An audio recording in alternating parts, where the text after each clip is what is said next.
Have you ever got to meet someone that you really admired and you just were like bursting and could barely contain yourself? Well, that was me. That was me in my interview with Karen Noé. Karen Noé is such a talented author, psychic, and psychic medium.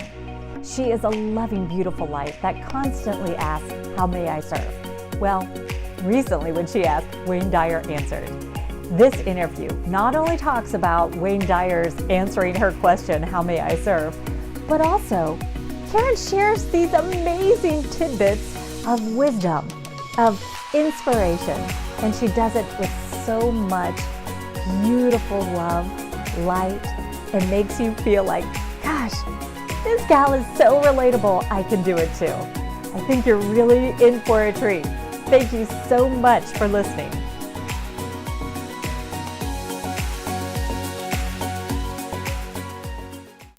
Thank you, Karen, so much for joining me today. I'm so excited about sharing you with everybody.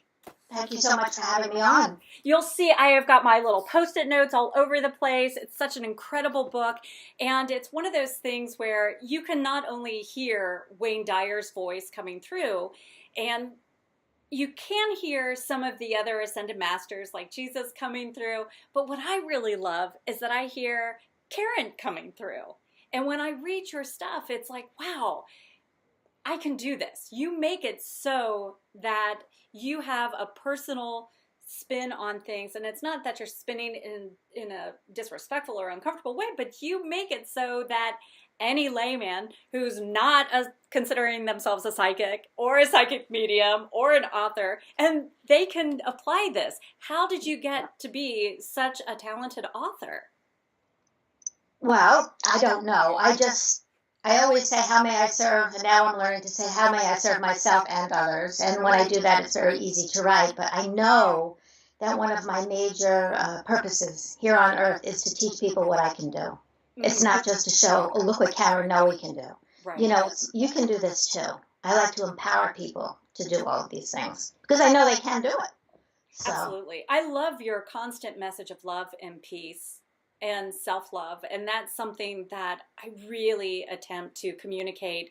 If you get around me, you're going to feel like that those love bubbles just splatter your clothing. It splatters you. You have to redo your hair, honestly, because I'm going to spread so much love. And then it's like, oh my gosh, Karen steps in, and each one of the 33 give that message. That's where I say you feel Jesus's love coming through, because the greatest, and you feel God coming through. The greatest of these is love, and that loving commandment somehow has made it's like departed, and you are bringing it back. It's like what a beautiful message, like that orange is the new black. Well, love is where it's at, and you are spreading it. Thank you. Well, tell me about how you love yourself, because you are in a position where you're extremely exposed, you're extremely out there, you're writing these books, you're connecting with people on a day-to-day basis. How do you maintain loving yourself? It's difficult, and I'll be honest about that. I'm very good at forgiving and seeing through the eyes of others. I'm an empath and so forth. I'm not so good at loving myself, and I'm working on it. Mm-hmm. And I'm doing an okay job, but I can do better. I recently had an experience in Assisi. I went to Assisi, Italy, in March, and for a big birthday that I had. And as I was there, it's a long story, but I'll make it very quick. When I was there, I had a very profound spiritual experience with St. Francis. And I could go into detail on it. I don't know if you want to, but I want detail. All right. I was sitting there. There's a church. It's called St. Mary of the Angels, and I was staying at this bed and breakfast on the vineyard, and the person in charge, he said to me, you know, everybody goes to the church on top of the hill where St. Francis's remains are, but every time Pope Francis comes, he goes to that little church down there. It's not really little, but right. St. Francis of St. Mary of the Angels. So I said, yeah, I'll go there. So I went in there with my boyfriend, and immediately I walked in the church and I said, and you don't have to go to church, by the way, when I say this. When I'm saying this, I'm just saying it. This is what happened because I love St. Francis. Right. And he doesn't want to be called Saint. He wants to be called Francesco, by the way. Okay, I'm right. I'm making a note. Francesco. Okay. Yes. So I went into the church and I had this incredible feeling. And there's this section, you walk to the side and there's a statue of Francesco with his hands like this. And the window's open.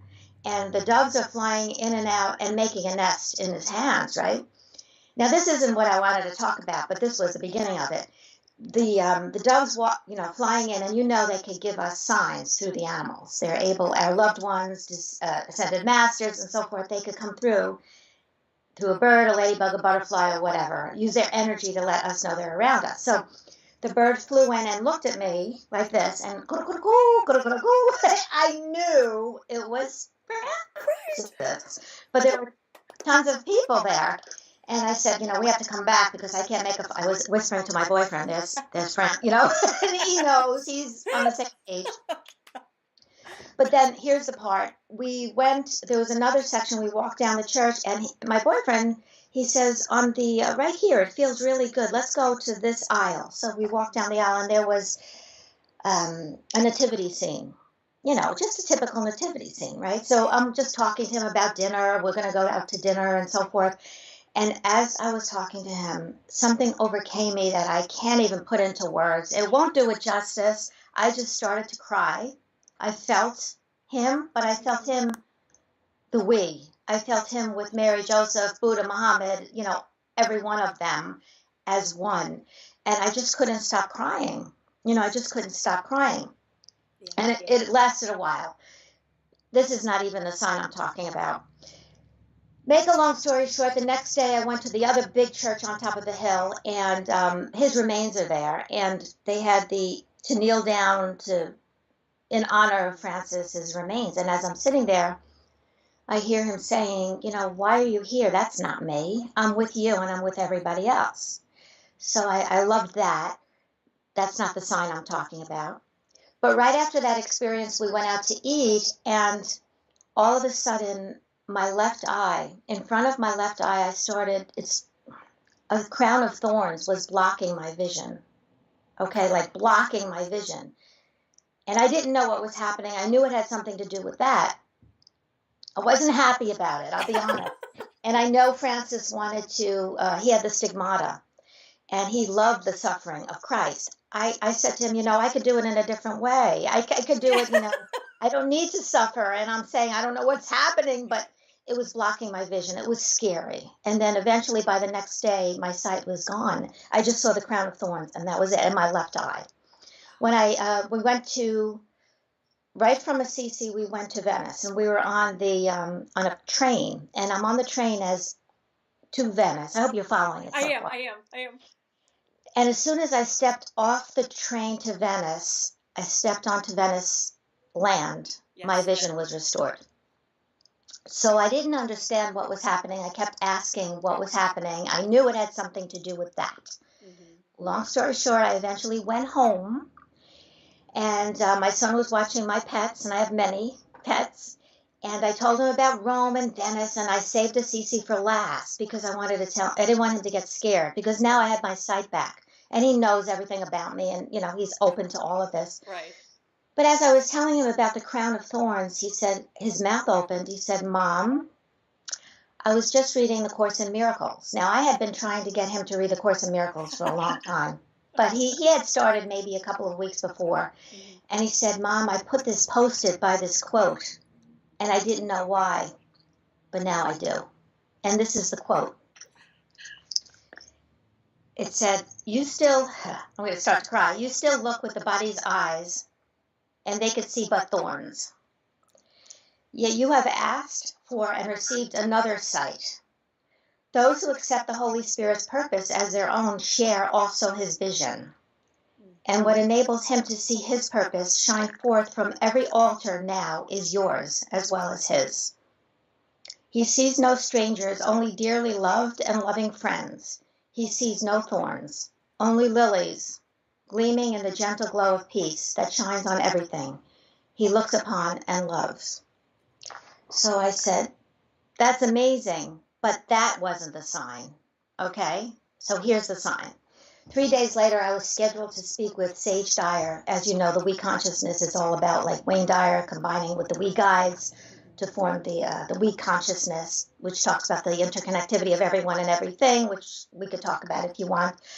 But I was scheduled to speak, and that morning, as I'm getting my notes together, I all of a sudden I'm getting my notes together, and I feel Frances, and I said, "Hello, how are you?" And I said, "You're telling me I have a new vision, but I don't feel like I have a new vision. I just see things the way they were." And he said, "Your new vision is to see yourself through loving eyes and to treat yourself with the respect that you deserve from this point on."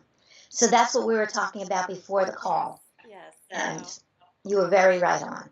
So, You know, it's so difficult to love yourself.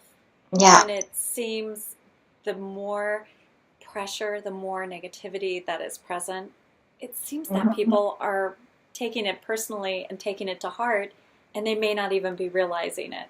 So your story is so impactful and so powerful for all of us to remember. We can go through that cleansing. We may not get to Rome. We may not get to Venice. You but don't we have can to. still. Yeah. So how have you then begun incorporating loving yourself? I actually speak to myself sometimes in the morning when I have that knot in my stomach. You know, you feel that knot. I'll say, okay, I have to talk to myself. I talk to myself as if I am someone else. And it helps to speak out loud. So it's good when nobody's home. And then I just say, okay, sweetheart. I would call people sweetheart. I never would call myself that. But I say, hi, sweetheart. So what are you doing today? Oh, you're thinking this way. And I just talk to myself. And it really works. It really does. Whenever I get that knot, I'll say, okay, don't react that way, you know, and so forth. So in number, and I love the 33. I love all of them, actually. And it's interesting because in the book you say there are some similarities, but each are so unique, and you're so right. I couldn't tell you, honestly, which is my favorite, because they are all resonating. And anybody that picks up this book, if they don't already have it, they absolutely must. They're so good. So the one I love is your true life's mission is to spread the love that you are. That's right. And that, to me, is what you've been doing, you've had the courage to do. And now I feel like, world, get ready, because Karen is coming, because you are loving yourself, and your energy is just going to be even brighter and more vibrant. And so the more we get this message out, I really do believe the more people are going to be able to begin releasing the negativity. And we can do that. You give so much hope and guidance in this book. So what was the one guidance that you think someone could act upon immediately, either to forgive another or to raise the vibration of the entire consciousness? That's a lot. To forgive, I always say try to see through the other person's eyes why they did what they did. You know, I'm an empath, and I could feel that. After we pass, we go through a life review where we're able to do that and see how we affected each person through their eyes, good, bad, or indifferent. And I tell people, don't wait until it's too late to go through that. You know, we could try to see through each person's eyes right here and now. And it's that quote that Wayne Dyer used to say a lot, and I use it a lot too. It's not the snake bite that kills us, it's the venom that's left behind. So if you don't want to do it for the other person to forgive them, do it for you, because you will feel better. And in reality, we're all one anyway. So you'll be helping yourself as well. To understand also that we all have God within us.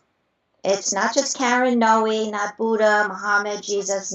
You don't have to go to a church. As I was saying before, I was in a church, but you don't have to go in a church to reclaim the power of who you really are. You have God within you, and you could create amazing miracles in your life. The only difference between a miracle worker and one who's not is the miracle worker knows it. That's it. That's it.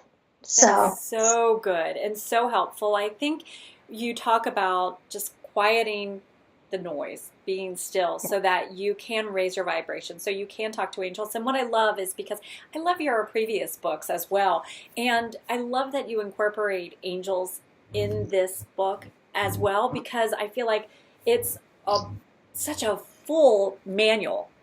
It's not just the we consciousness, but it goes even deeper than that for those that want to go deeper and are ready. And so you deliver so much.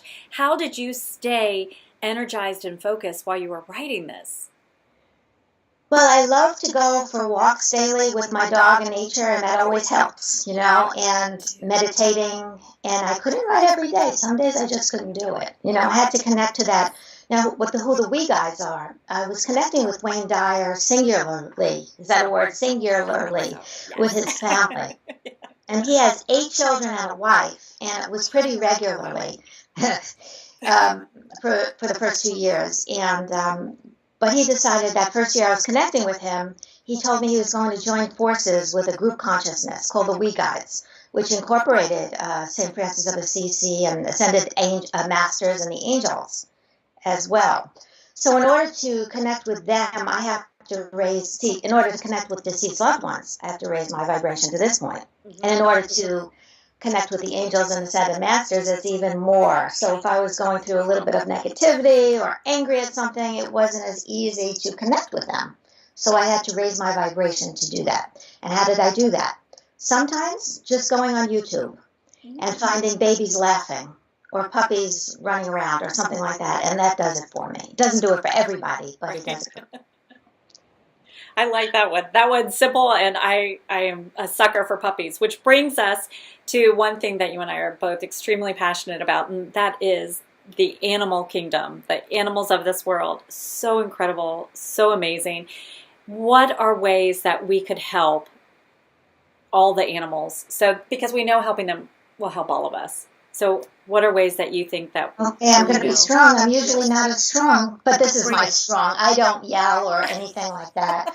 I have spoken to auditorium rooms filled with people, and I know I'm in the minority when I speak about this next subject, but I am a vegan. And the reason is I started to feel the pain of the animals when I was eating the meat. And the meat is not meat, it's animals that are dead. And when I started to feel that, I just couldn't do it anymore. And I assure you, if everyone was able to do that, they wouldn't eat meat either. And eventually I learned through subsequent events that being a vegan is even better, dairy and so forth. I know those who are listening right now, I'm in the minority and not everybody's going to resonate. And I say to everyone, if it doesn't resonate with you, don't accept it. But I will say one thing, what you can do if you don't resonate, maybe one meal a week or one meal a month, not eating meat, just eat a plant-based diet. You'll be saving one animal's life each time you did that. And if everybody did that, how many animals' lives would be saved? And there's a wonderful organization in Australia, it's called Edgar's Mission. And they say, if you could live happy and healthy lives without harming anyone, why wouldn't you? Exactly. Oh, that is a wonderful statement. That's really marvelous, and that's perfect to end on. So did you have anything else that you wanted to add? Because this has been beautiful, and I know you're extremely busy, and I really appreciate you being here. But was there anything else that you would like our listeners to know? Yes. I would love to tell everybody that we are all connected. We're all one. And whatever you do to one yourself or another, it does affect the whole. So to understand that and try to see through each person's eyes that you encounter, because you try to see where they're coming from and why they do what they did. Don't wait until it's too late to go through that life review. And in doing that, you could be creating peace in your life and in the lives around you. Wonderful. Absolutely. Yes. Yay. Yay.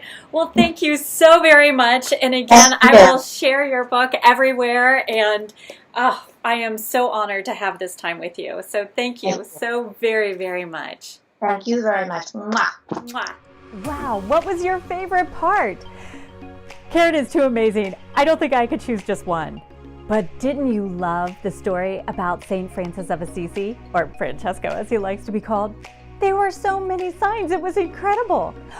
What about her story on forgiveness? Oh, wow. Or what about loving yourself? So many wisdom nuggets, all packed into a spectacular interview with a spectacular woman. And the only reason why I'm saying it was a spectacular interview, it wasn't me. I was a nervous wreck. It was totally Karen. She just made the entire experience fabulous. Thank you so much for tuning in. I hope you enjoyed Karen just as much as I did. You have totally been a blessing, so thank you for joining. Mwah.